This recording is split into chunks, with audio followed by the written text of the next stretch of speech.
주신 말씀 우리 함께 합독하시겠습니다. 세 부분으로 있는데요. 로마서, 고린도전서, 요한복음 이렇게 있습니다. 로마서 5장 8절 말씀 먼저 읽겠습니다. 다 일어나셔서 하나님 말씀 함께 합독하시겠습니다.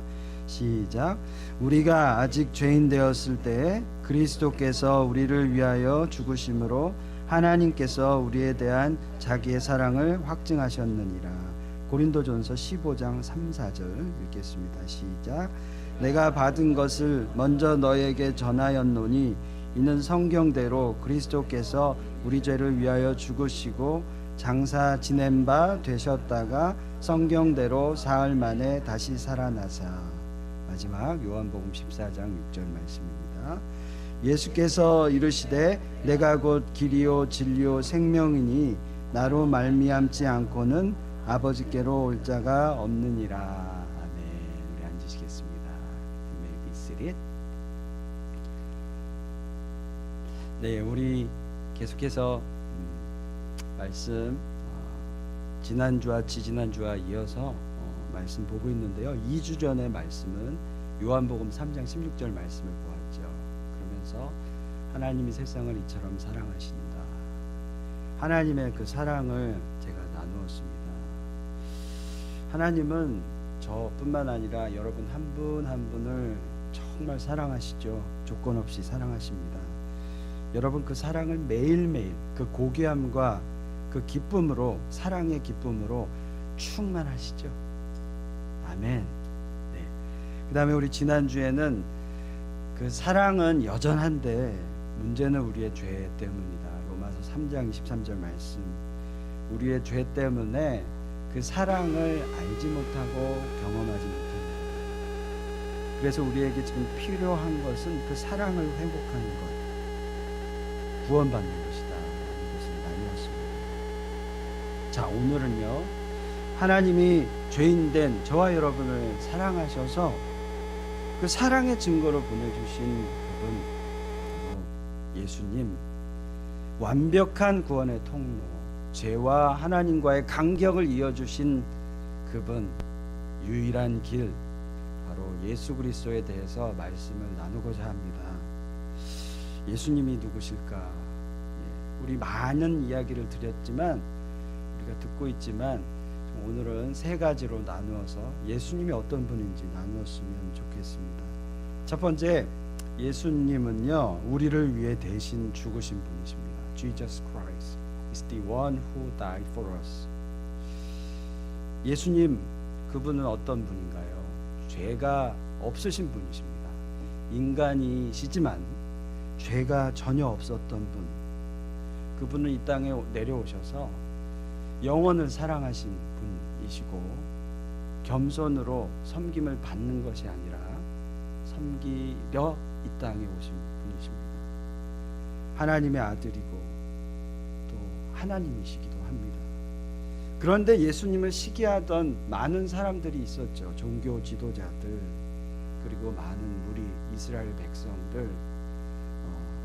이들은요, 로마 총독 빌라도에게 예수님을 시기하여 예수님을 죽이라고 요청합니다. 예수님은 하나뿐인 하나님의 외아들이시죠. 하나님은 이미 이 땅에 보내실 때 예수님이 이 땅에 우리를 위해서 죽으실 것을 계획하셨습니다. 그리고 자기 아들을 기꺼이 저와 여러분을 사랑하셔서 희생하시고 죽이셨습니다.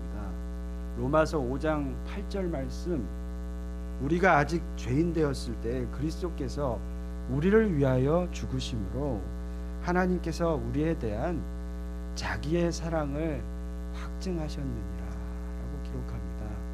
하나님은 사랑하시는데요, 그 사랑의 확증을 예수님을 통해서 나타내셨습니다.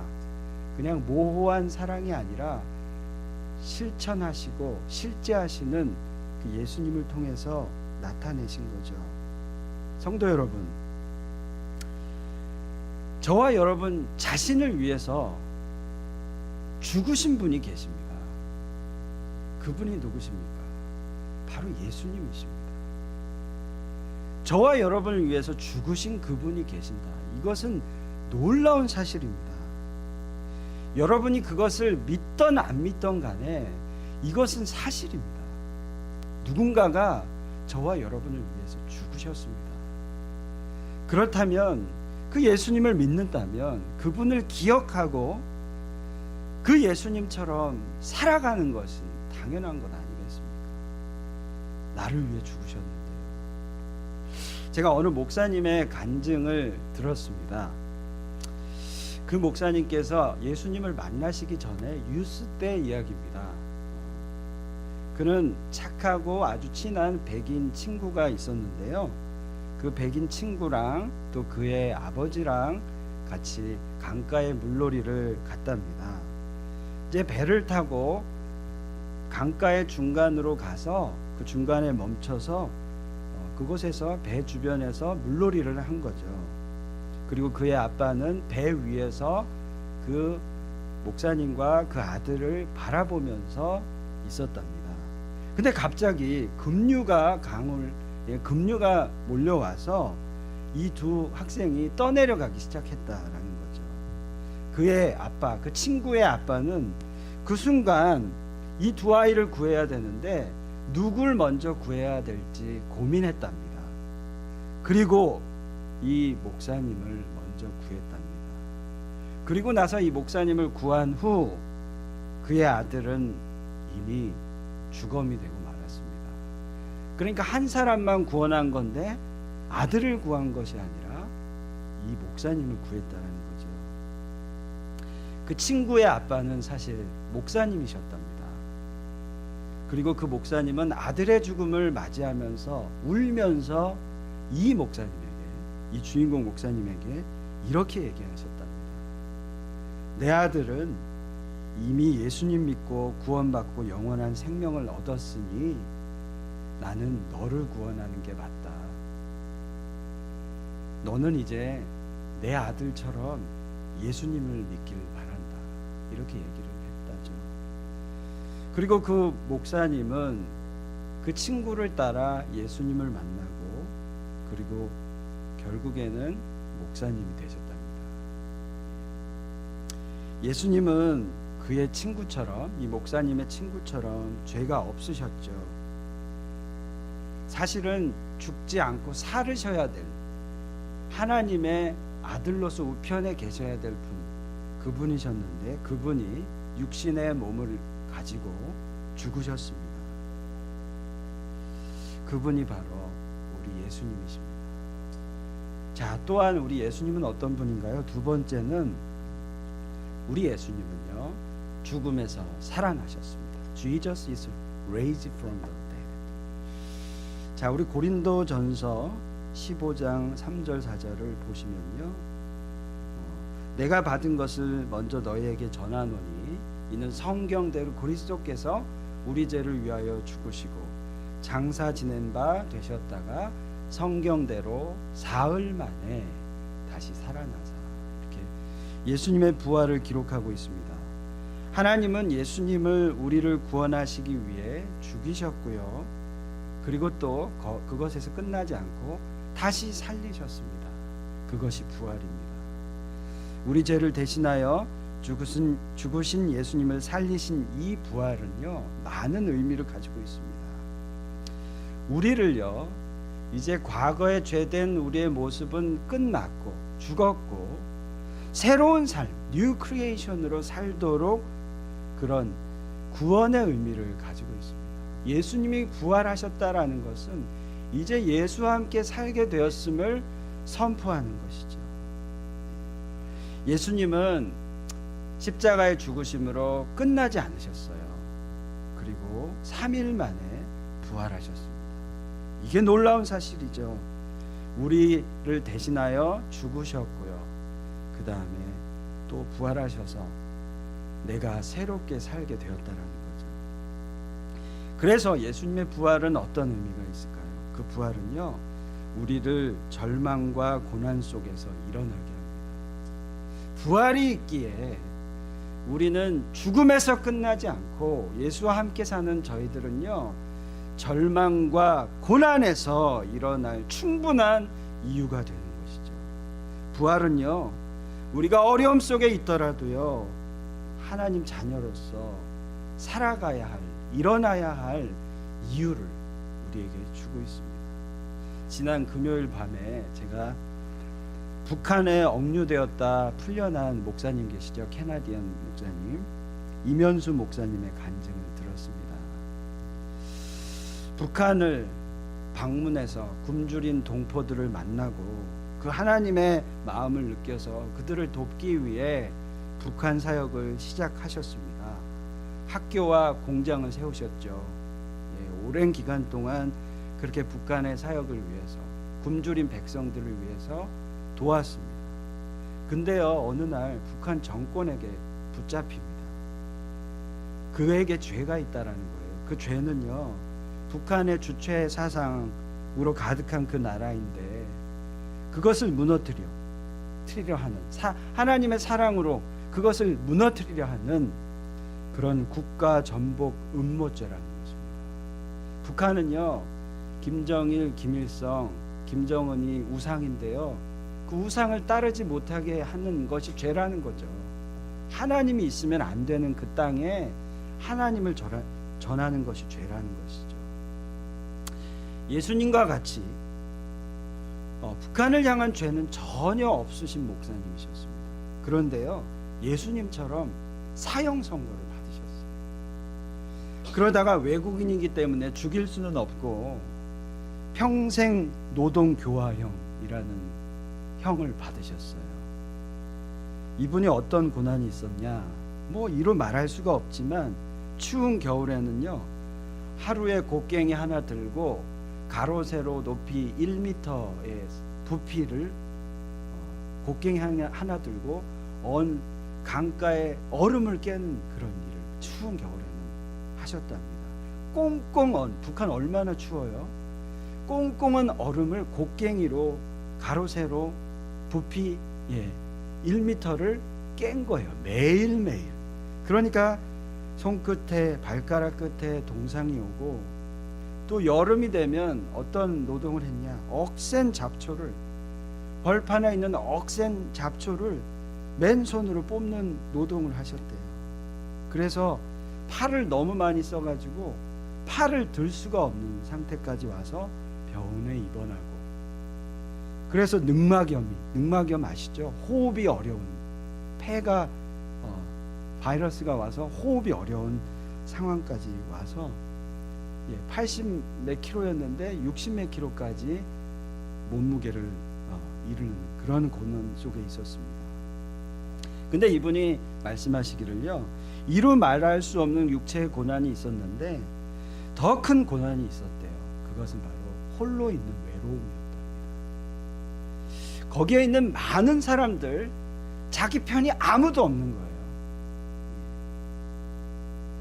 그 형무소에 50명의 직원들이 있는데 다 자기를 지키고 있는 그런 직원들이었다라는 거죠. 그리고 심지어는 자기를 재판했던 판사가 그 형무소에 찾아와서 이런 이야기를 했답니다. 감옥을 떠날 생각은 절대 하지 마라. 너는 평생 이곳에 있어야 한다. 라고 협박했다는 거죠.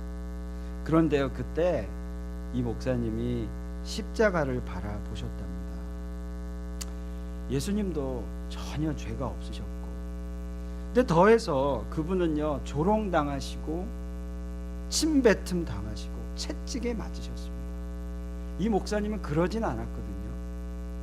그리고 죽으셨어요. 그에 비하면 자기의 고난은 아무것도 아니더랍니다. 그래서 그는 그 고난을 이겨낼 수 있었다는 거죠. 그리고요, 종국에는 부활하신 예수님을 바라보면서 그 고난을 이길 수 있었습니다. 부활이 있기에 소망이 있다라는 거죠. 하나님은 결국에는 나를 살리시고 나와 함께 하실 거다라는 부활의 약속, 나를 정금과 같이 나오게 하실 거라는 그 약속의, 그 부활의 약속을 붙들은 거죠. 욥기 23장 10절, 여러분 잘 아시는 말씀입니다.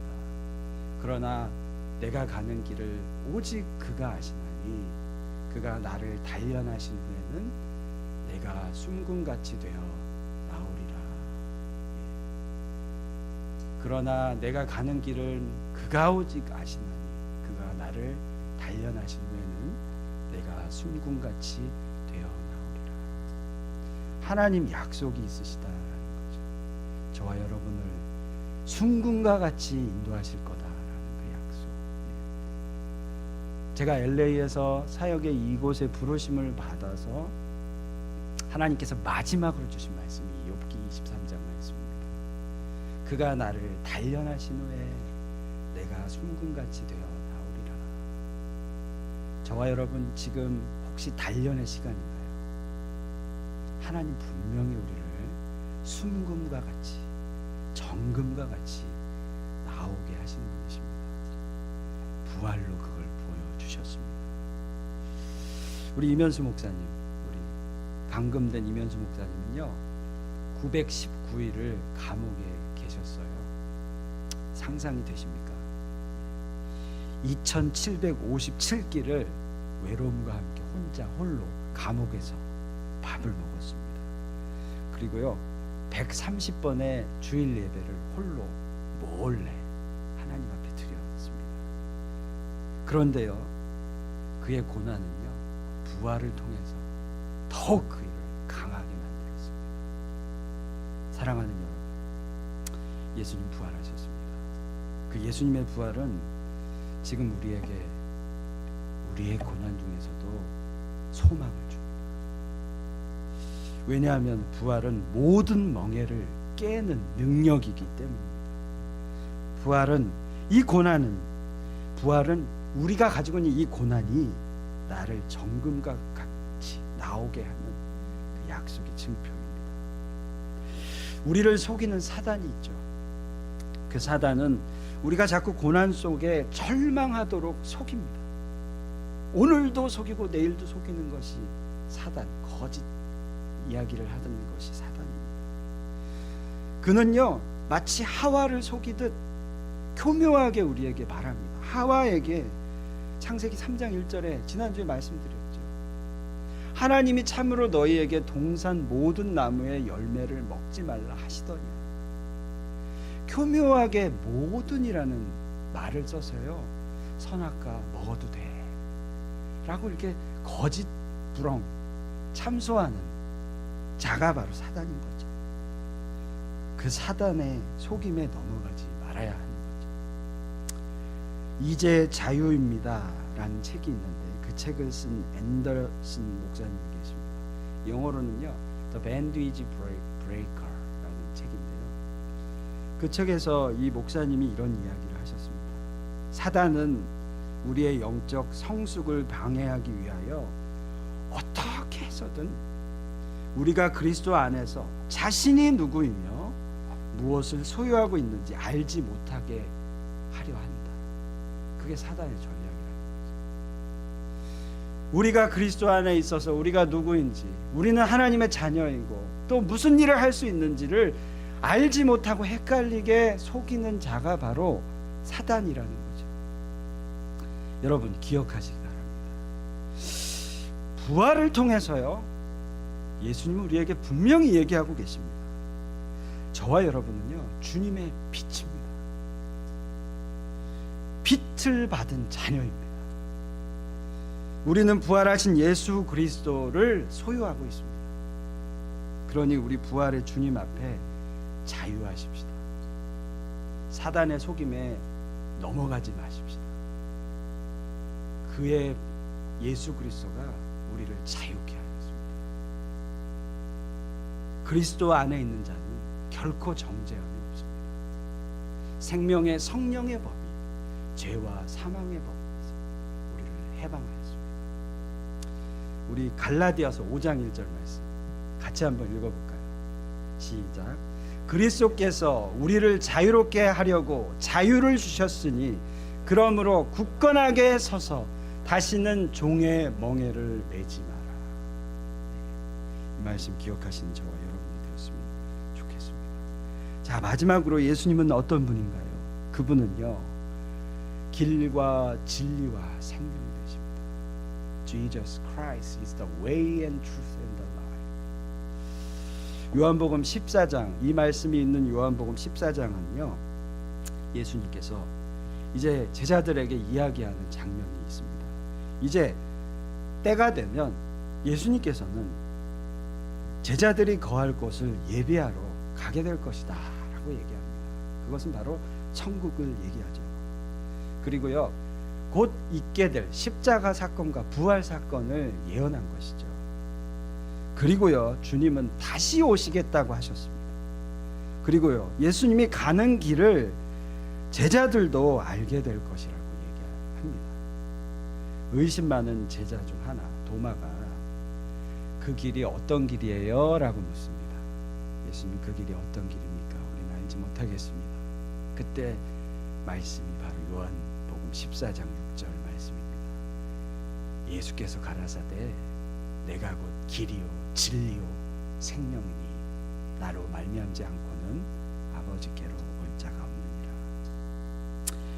이 세상에 많은 종교가 있죠. 그 종교는요, 구원의 길을 여러 가지로 이야기합니다.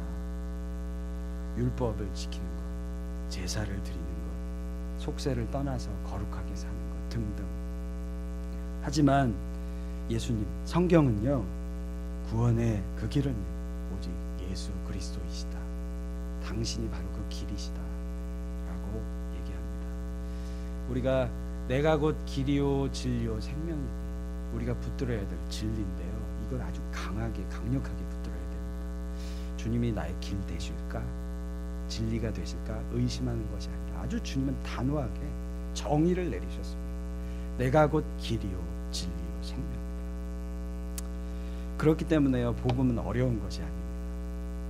우리가 믿지 못하는 것이죠. 믿지 못해서 어렵다고 느껴지는 거죠. 복음은요, 쉽습니다. 예수님이 길이요 진리요 생명인 것을 그냥 믿으면 됩니다. Salvation is never difficult. 복음은요, 구원은요, 우리의 노력, 고행, 수행, 많은 선행의 일들, 이것이 복음의 삶이 아닙니다. 복음은요, 예수님이 지금처럼 얘기하신 그 예수님이 길이요 진리요 생명이니 그냥 믿으면 되는 겁니다. 여러분, 제가 보수주의자 같습니까? 진보주의자 같습니까? 어떻게 생각하세요? 요즘 많은 분들이 정치 얘기를 많이 하시는 것 같아요. 한국의 요새 정치 이야기를 들으면요, 아주 불이 터집니다.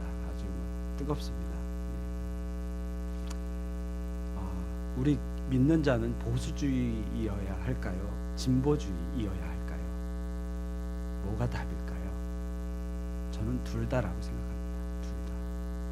그리고 둘 다도 아닙니다. 우리 믿는 자들은요, 예수파가 되어야 합니다. 예수파. 진보도 아니고 보수도 아니고요, 예수파입니다. 예수파. 예수님만이 길이요 진리요 생명입니다. 예수님의 뜻대로 살아가는 것이 바로 우리 믿는 자들입니다. 한국의 요새 정치 이야기로 시끄럽습니다. 교회 안에서도요, 무섭습니다. 정치 얘기 나오면요, 아주 불이 튀깁니다. 세대가 다를수록 이 정치 성향이 다른데요, 근데 이게 조심해야 됩니다. 이 이야기를 교회 안에서 자기의 주장을 피우게 되면 교회를 무너지고 맙니다. 예수님 외에 다른 것을 보게 하는 거죠. 사단의 속임수입니다. 바로 이 주장을 피우는 것이. 우리는 다 예수파입니다.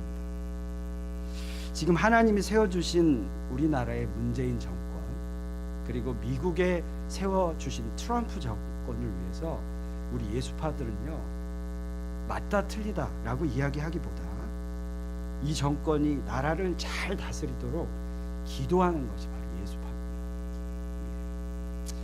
저는 누구도 편들라는 얘기를 하는 것이 아닙니다. 누구도 손가락질 하라고 얘기하는 것도 아닙니다. 중요한 것은요, 하나님이 이 두 정권을 세우셨다면 그것을 신뢰하고 이 정권을 위해서 기도해 주는 것이 바로 예수파라는 거죠. 세상은요, 오직 우리에게는 중보의 대상입니다. 사랑의 대상이라는 거죠. 성숙한 신앙은요, 나는 보수야, 나는 진보야 라면서 내 뜻을 주장하는 것이 아닙니다. 성숙한 신앙은요, 내가 완전하지 않다라는 것을 인정하고요, 오직 남을 위해서 양보하고 사랑하는 것이 성숙한 신앙인입니다. 성숙한 신앙인은 나는 완전하지 않습니다. 주님, 나는 연약합니다. 그리고는 완전하신 주님이 길과 진리와 생명임을 인정하고 내가 가지고 있는 모든 생각, 그 고집 다 내려놓고 그냥 사랑하는 겁니다. 섬겨드리고 배려하는 겁니다. 또한 예수를 믿는 것은요, 그냥 말로만 주여 주여 하는 것이 아닙니다. 그분이 말씀하신 대로, 진리이신 예수님의 말씀대로 행하는 것이 바로 예수를 믿는 것입니다. 주님이 누가복음 6장 46절에 이런 얘기하셨습니다.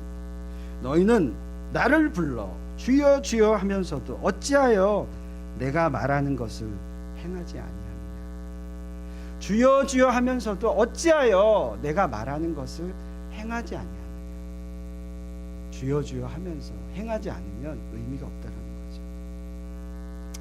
말로만 주여 주여 하는 것이 아니라 정말 우리가 말씀대로 행한다면요, 우리 개인이, 우리 가정이, 우리 공동체, 우리 교회에 하나님께서 약속대로 부흥을 주실 것입니다.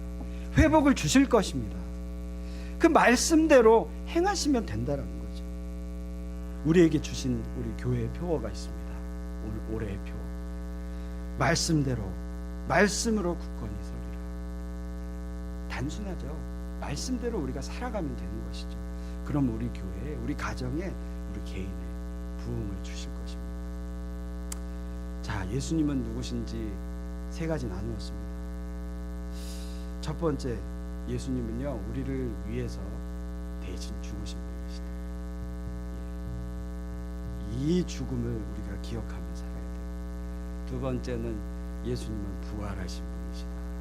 나를 대신해서 죽으셨고 또 부활하셔서 살아내신 소망의 하나님이시다. 그리고 마지막으로 예수님이 길이요 진리요 생명 되신 분이시다. 이거 붙들고 살아가셔서 죄된 삶에서 해방되어서 하나님과 교제하고 그래서 기쁨을 누리시는 저와 여러분이 되었으면 좋겠습니다. 기도하겠습니다. 하나님, 하나님의 결정적인 사랑의 확증, 증거 되신 주님이 이 땅에 오셔서 저와 여러분, 우리 모든 자들을 위하여 죽으시니 감사합니다. 그 사랑 감사합니다.